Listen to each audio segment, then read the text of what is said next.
আসসালামু আলাইকুম বন্ধুরা, সবাই কেমন আছেন? এখন বাজে রাত 10টা। আমি চলে আসছি কিচেনে পুডিং বানানোর জন্য।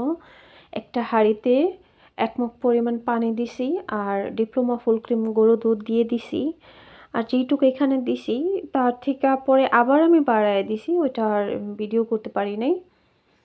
আর রান্না করতে করতে ভিডিও করা আমার তো ভীষণ প্যারা লাগে। তো দুধ কতক্ষণ জাল করে এখন ঠান্ডা করে গ্লাসে ঢেলে নিলাম। আর একটা পাত্রের মধ্যে 4টা ডিম ভেঙে দিব। আমি ওই মেপে, মেপে কিছু করি না। আমার আইডিয়া হয়ে গেছে। আন্দাজ মতো শুধু দিয়ে দেই। তো 4টা ডিমের মধ্যে আমি 5 টেবিল চামচ পানি দিব। সরি পানি না, চিনি দিব। আর দুধ হইছিল 250 গ্রামের বেশি হয়েছিল দুধ জাল করার পরে। তো চিনি দিয়ে দিলাম। এখন এটার মধ্যে দিয়ে দিব ভ্যানিলা এসেন্স, যাতে ডিমের গন্ধটা দূর হয়ে যায়। তো ভ্যানিলা এসেন্স দিয়ে দিব কয়েক ফোঁটা মতো। মানুষ আরও কম দেয়, আমি একটু বেশিই দিয়ে দিছি। যাই হোক, প্রবলেম নাই। এখন এটা একটু নাড়ানাড়ি করব।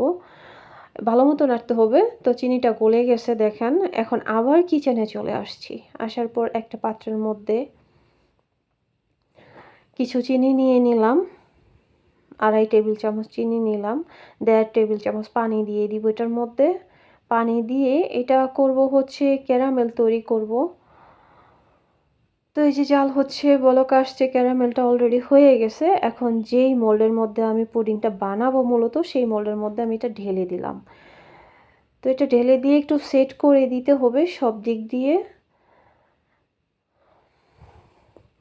আর আমার পেজটা না 24 ঘন্টার জন্য রেস্ট্রিক্টেড হয়ে গেছে। এজন্য আমি পেজে কিছু পোস্ট করতে পারতেছি না।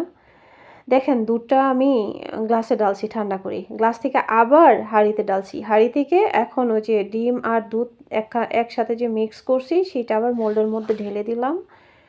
এখন কিচেনে আবার চলে আসছি। একটা ননস্টিক হাঁড়িতে কিছু সামান্য পানি দিছি।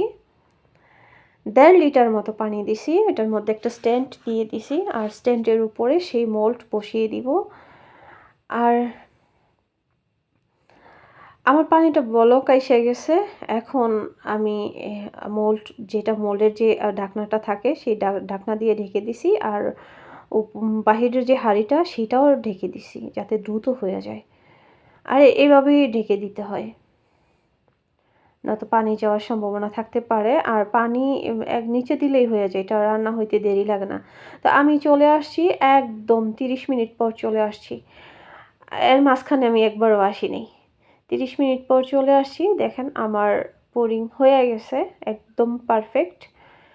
আর এটা এই যে একটু ডাইনিং টেবিলে নিয়ে আসলাম, ফ্যানের নিচে হাঁড়িটা একটু ঠান্ডা করে নিলাম। এখন নরমাল ফ্রিজে রেখে দিব। 2-3 ঘন্টা রাখলে ভালো হয়, তবে আমি 1 ঘন্টার একটু বেশি সময় রাখছি। 1 ঘন্টা 7-8 মিনিটের মতো রাখছি। এখন এই যে আবার বের করে নিচ্ছি। এটা বের করে নেওয়ার পর এখন এটা একটা চাকু দিয়ে সাইড দিয়া একটু আগলা করে দিতে হবে। তারপর প্লেটে ঢালবেন। সুন্দর মতো হয়ে গেছে। ঠান্ডা ঠান্ডা খেয়ে নেবেন। যেটা বলতে নিছি, আমার পেজে না রেস্ট্রিক্টেড দিয়ে দিছে 24 ঘন্টার জন্য। এজন্য 24 ঘন্টা আমি লাইক, কমেন্ট, ফলো কাউকে কিছুই করতে পারতেছি না। সবাই ভালো থাকেন।